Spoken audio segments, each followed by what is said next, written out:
உனக்கு ஒரு விஷயம் தெரியுமா? நம்ம பக்கத்து பெஞ்சில் ஒருத்தர் இருப்பான்ல, டேவிடுன்னு. அவன் பக்கத்தில் உள்ள ஃப்ரெண்டோடைய பேக்லேருந்து காசு எடுத்தானாண்டா. உனக்கு தெரியுமா அந்த விஷயம்? என்னடா சொல்ற? டேவிடா அந்த மாதிரி ஆள் கிடையாது. அவன் காசு எடுத்து வாங்கி சாப்பிட்ற அளவுக்கு அந்த மாதிரி ஒரு பையன் கிடையாது அவன். நீ தப்பா சொல்றேன்னு நினைக்கிறேன்டா. நீ தப்பா கேட்டுருப்பேன்னு நினைக்கிறேன். அவன் அப்படி பண்ணியிருக்க மாட்டான்டா. நானும் அப்படி தாண்டா நினச்சேன். உன்ன மாதிரி நானும் நம்பலை. ஆனால் கடைசியில் பார்த்தா அந்த பையன் தான்டா டேவிடு. அவன் அடித்தான், செம்மாட்டி அடிச்சிட்டாங்கடா. அவனை எவ்வளோ பெரிய தப்பு பண்ணியிருக்கான் பார்த்தியாடா. சே, அவன்லாம் நம்ம கிளாஸில் படிக்கிறான்னு சொல்லும்போது எனக்கு வெக்கமாக இருக்குடா. அதான் அவன் கூடலாம் நம்ம உட்காந்து படிச்சிருக்கோம், சாப்பிட்ருக்கோம், எனக்கு ரொம்ப வெக்கமாக இருக்குடா. டேய், அப்படிலாம் சொல்லாதடா. எல்லாருக்கும் சூழ்நிலை மாறும் இல்லையா? அவன் ஏதோ தெரியாம தப்பு பண்ணியிருப்பான். அவன் சூழ்நிலை தானே அப்படி பண்ண வச்சிருக்கோம். யாருமே பிறக்கும்போது கெட்டவங்களாம் பிறக்கலடா. அதை புரிஞ்சுக்கோ ஃபர்ஸ்ட். ஏதோ சூழ்நிலைனால தப்பு பண்ணிட்டான். நீ அதை பெருசாகாதடா. பசங்களா, நீங்கள் பேசுறது எல்லாத்தையும் நான் கேட்டுட்டு தான் இருந்தேன். யாரை பற்றி பேசிட்டு இருக்கிறீங்க? உங்கள் பக்கத்து பெஞ்சில் தப்பு பண்ணானே, டேவிடை பற்றியா? உங்களுக்கெல்லாம் நான் ஒரு கதை சொல்லிட்டா. டேவிடுன்னு பைபிளில் ஒரு பாத்திரம் இருந்துச்சு. அந்த பாத்திரம் எப்படின்னா, இயேசப்பாவுக்கு ரொம்ப பிடிச்ச பாத்திரம். அவர் சந்ததியில தான் இயேசு வந்தாராம். உங்களுக்கெல்லாம் தெரியுமா? இது பைபிள்ல ஒரு கதை இருக்கா? நீங்க சொல்றதை பார்த்தாலே ரொம்ப ஆர்வமா இருக்கு. எனக்கு சொல்லி தரீங்களா? அதை கண்டிப்பா சொல்லித்தரேன். நீ மட்டும்தான் கேட்குற சொல்லித்தான்னு சொல்லிட்டு, ஆனா இவன் கேட்க மாட்டேங்கிறானே. டேய் கேளுடா, அப்பதான் கதை சொல்லுவார் அவரு. சார் சொல்லுங்கள் சார், நான் கேட்குறேன். பைபிளில் தாவீதுன்னு ஒரு மனுஷன் இருந்தாராம். அந்த தாவீதுங்கிற மனுஷன் பார்த்தீங்கன்னா கர்த்தருக்கு உண்மையாக இருந்தாராம். அவரை போல உண்மையாக யாருமே இல்லையா, அந்த அளவுக்கு ஒரு உண்மையா. ஆனால் அவரை பற்றி பார்த்தா அவர் நல்லா பாட்டு பாடுவாராம், நல்ல தேவனை துதிப்பாராம். அவர் வேலை என்ன திரும்ப செஞ்சார்னு நினைக்கிறீங்க? ஆடு மாடு மேய்ச்சிட்டு இருந்தாராம். அவர் தான் கடைசி பிள்ளையா. ஆனால் அவர் என்ன பண்ணிட்டாராம், ஒரு நாள் ஒரு தப்பு பண்ணிட்டாராம். ஒரு அடுத்தவங்களுடைய ஒரு பொருளை அவர் அபகரிச்சிட்டாராம். அதனால தேவன் அந்த மேலே கோபமாயிட்டாராம். உடனே தாவீது என்ன பண்ணியிருப்பான்னு நினைக்கிறீங்க? அந்த டைம்ல தாவீதுங்கிற ஒரு பெரிய ராஜாவா இருந்தாராம். அந்த டைம்ல ஒரு தீர்க்கதரிசி என்ன சொன்னாராம், நீ தப்பு பண்ணிட்ட, நீ அடுத்தவங்களோட பொருளை நீ எடுத்துக்கிட்ட கேட்காமலே, அது ரொம்ப பெரிய தப்பு அப்படின்னு சொல்லி சொன்னாராம். உடனே இவர் என்ன செஞ்சாரா, உடனே அவர் தலைமட்டமாக கீழே வந்து நான் பண்ண தப்பு தான் அப்படின்னு சொல்லி ஒத்துக்கிட்டாரு தன் தப்பை. உடனே ஆண்டவர் என்ன பண்ணியிருப்பார் நீங்கள் நினைக்கிறீங்க? மன்னிச்சிருப்பாரா, மன்னிச்சிருக்க மாட்டாரா? கரெக்டாக சொல்லுங்க பார்ப்போம். நீங்கள் டேய் ரூபனே, நீ என்னடா சொல்கிற? மன்னிச்சிருப்பாருங்கிற? கண்டிப்பாக மன்னிக்கவே முடியாதுடா. எப்படிடா மன்னிக்க முடியும்? கடவுள் கண்டிப்பாக தண்டிச்சிருப்பாரா?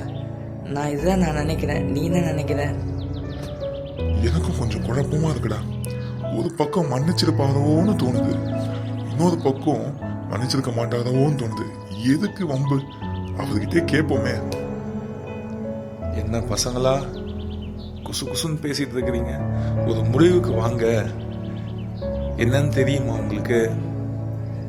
நீங்களே சொல்லுங்க சார், எங்களுக்கு தெரியல. ஆமா சார், எங்களுக்கு புரியல. மன்னிச்சிருப்பாருன்னு தோணுது, மன்னிச்சிருக்க மாட்டாருன்னு தோணுது. கரெக்டா எங்களுக்கு தெரியல சார். கண்டிப்பா சொல்றேன், நீங்க நினைச்ச மாதிரி இல்லை. அவரு நம்மளை மன்னிச்சிட்டார், டேவிட மன்னிச்சிட்டார். அதே போலதான் ஆண்டவர் நமக்காக இந்த பூமியில் வந்திருக்கிறாரு. என்ன சொல்லியிருக்குன்னா வசனம், உன் சகோதரன் உனக்கு விரோதமாக தப்பு செய்யும்பொழுது நீ எத்தனை வாட்டி மன்னிக்கணும்னு சொல்லி பைபிள் சொல்லி கொடுக்குது. நிறைய முறை மன்னிக்கணுமா ஒரு நாளைக்கு.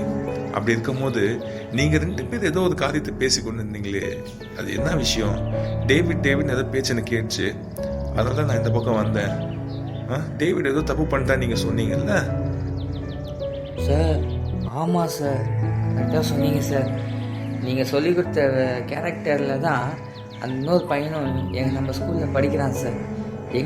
எங்கள் கிளாஸ் தான் சார். அவன் தப்பு பண்ணிட்டான் சார். பக்கத்தில் உள்ள பெஞ்சு உள்ள பையனோட காசை எடுத்து செலவு பண்ணிட்டான் சார். சொல்லப்போனால் அது திருட்டுக்கு சமானம் சார். நீங்கள் சொன்ன கேரக்டர் மாதிரி தான் சார் அவனும் தப்பு பண்ணிட்டான் சார். கண்டிப்பா கண்டிப்பா அவன் பண்ண தப்பா இருக்கலாம். அவன் தப்பை உணர்ந்து அவன் போய் மன்னிப்பு கேட்கும் போது நிச்சயமா கடவுள் அவனை மன்னிப்பாரு. உனக்கு தெரியுமா அது? நீ நானும் செய்த பாவத்துக்காக தான் அவர் கீழே வந்திருக்கிறார். அப்படி இருக்கும்போது நீ இன்னும் மன்னிச்ச தேவன் டேவிட மன்னிக்க மாட்டாரா? கண்டிப்பா டேவிட மன்னிப்பார். அதனால ஒருத்தர் கீழே விழும்போது கண்டிப்பா நீங்க அவங்களை பத்தி தப்பா பேசக்கூடாது. அவங்களுக்காக நீங்க ஜெபம் பண்ணணும். அவங்க கீழே விழுந்தா நீங்க அதை பார்த்து சிரிக்க கூடாது, தூக்கி விடணும். சரிங்களா? உன் சத்துருவை சிநேகிப்பையாக வசனம் சொல்ற இல்லையா? சரிங்களா? நீங்க அதனால ஆண்டோட அன்பை மற்றவங்க மேல செலுத்துங்க. மற்றவங்க தப்பு பண்ணிட்டாங்க அப்படின்னா அந்த தப்பு சுட்டி காமிக்காதீங்க. அவங்களுக்காக வந்துங்க, அவங்களுக்கு புத்தி சொல்லுங்க. பரவாயில்ல, கர்த்தர் மன்னிப்பாரு, திரும்பி எழுப்பி நடந்து சொல்லுங்க. சரிங்களா? இந்த பாடத்துல இருந்து என்ன கத்துக்கொண்டீங்க சார்? இனிமேல் நான் யாரையுமே குறை பேச மாட்டேன் சார். ஒருத்தவங்க தப்பு பண்ணாங்கன்னா அந்த தப்பை நான் ஃபஸ்ட்டு மன்னிப்பேன் சார். கண்டிப்பாக மன்னிப்பேன் சார். இனி இந்த தப்பை பண்ண மாட்டேன். Very good. இப்படி தான் மனம் திரும்பினே. நீ இப்போ எப்படி மனம் திரும்பின அதே போல தான் தாவீதும் மனம் திரும்பினான். கேட்ட உடனே மனம் திரும்பிட்டான். ஆனால் என்ன, நான் உனக்கு சாரு, நீ எனக்கு ஸ்டூடெண்ட்டு. ஆனால் அங்கே பார்த்தீங்கன்னா அப்படி கிடையாது. தாவீதுங்க பெரிய ராஜா நான் சொன்னேன்னா, ஆனால் அவர்கிட்ட நீ தப்பு பண்ணுறேன்னு சொன்ன ஆள் ஒரு சாதாரண தீர்க்கதரிசியான். அந்த சாதாரண தீர்க்கதரிசி சொல்கிற அந்த காரியத்தை கேட்டு உடனே மனம் திரும்பினாங்க. அதை தான் தாவீது, என் தாசனாகிய தாவீதுன்னு ஆண்டவர் சொல்கிறார். புரியுதா? இனிமேல் இந்த தப்பை செய்யவே கூடாது. இதை பார்த்துட்டு இருக்கிற உங்க எல்லாருக்காகவும் ஒரு விஷயம் சொல்றேன், கேளுங்க. பிள்ளைகளா, உங்க பக்கத்து பெஞ்சில் யாராவது இதே மாதிரி தப்பு பண்ணாங்கன்னா அவங்களை தண்டிக்காதீங்க. அவங்கள பத்தி தப்பா 4 பேர்கிட்ட சொல்லாதீங்க. அவங்களுக்காக ஜெபம் பண்ணுங்க. சரிங்களா? யார் கீழே விழுந்தாங்களோ அவங்கள மேலே தூக்கி விடுங்க. அதுதான் இயேசு செய்தார். நீங்கள் நானும் கீழே விழுந்து போன பாத்திரமா இருந்தோம். இயேசப்பா உங்களையும் என்னையும் மேலே தூக்கி இருக்கிறார். அதனால நீங்க தப்பான எண்ணம் கொள்ள வேண்டாம். அவங்கள மன்னிக்க கத்துக்கோங்க, அவங்கள சிநேகிக்க கத்துக்கோங்க. கர்த்தர் உங்களோட இருப்பாங்க. சரி இல்லைங்களா, எனக்கு மணியாச்சு, நான் கிளம்பட்டுமா? சரி சார், பார்த்து போயிட்டு வாங்க சார். இன்னைக்கு உங்களால் ஒரு நல்ல விஷயம் கற்றுக்கிட்டோம் சார். ரொம்ப தேங்க்ஸ் சார். ஆமாம் சார், நான் கூட சார், எனக்கு கூட கன்ஃபியூஷனாக இருந்துச்சு சார். மன்னிப்பாரா மன்னிக்க மாட்டாரான்னு. ஆனால் கடைசியில் மன்னிச்சிட்டார் சார். இனிமேல் நானும் அதே போல் எனக்கு விரோதமாக என்ன தப்பு சார், நானும் கண்டிப்பாக மன்னிப்பேன் சார். தேங்க்யூ சார், பார்த்து போயிட்டு வாங்க சார். டேய், நல்ல வேலைடா, நம்ம தப்பு பண்ண பார்த்தோம். என்னதான் இருந்தாலும் அவன் நம்ம ஃப்ரெண்டு இல்லை. நான் தானே தப்பாக சொல்லிட்டேன் உங்ககிட்ட. நானும் அதானே உங்ககிட்ட சொன்னேன். நான் என்ன சொன்னேன்? எல்லாரும் பிறக்கும் போதே தப்பானவனா பிறக்கல, சூழ்நிலை தான் அவங்களை தப்பா தள்ளுது. ஆனாலும் கண்டிப்பா இனிமேல் டேவிட் செய்ய மாட்டான்னு நான் விசுவாசிக்கிறேன்டா. இனிமேல் நம்ம இப்படி பேச வேணாம். நம்ம டேவிடுக்காக ஜெபம் பண்ணலாம்டா. சரியா? ஃப்ரெண்ட்ஸ், இது மாதிரி உங்கள் ஃப்ரெண்ட்ஸ் யாராவது தப்பு பண்ணால் நீங்கள் யாரும் தப்பாக பேசக்கூடாது. நான் பேசின மாதிரி நீங்கள் யாரும் தப்பாக பேசக்கூடாது. இந்த மாதிரி யாரும் தப்பாக பேசிடாடி. சரிங்களா? God bless you. ஆமா ஃப்ரெண்ட்ஸ், காட் பிளெஸ் யூ.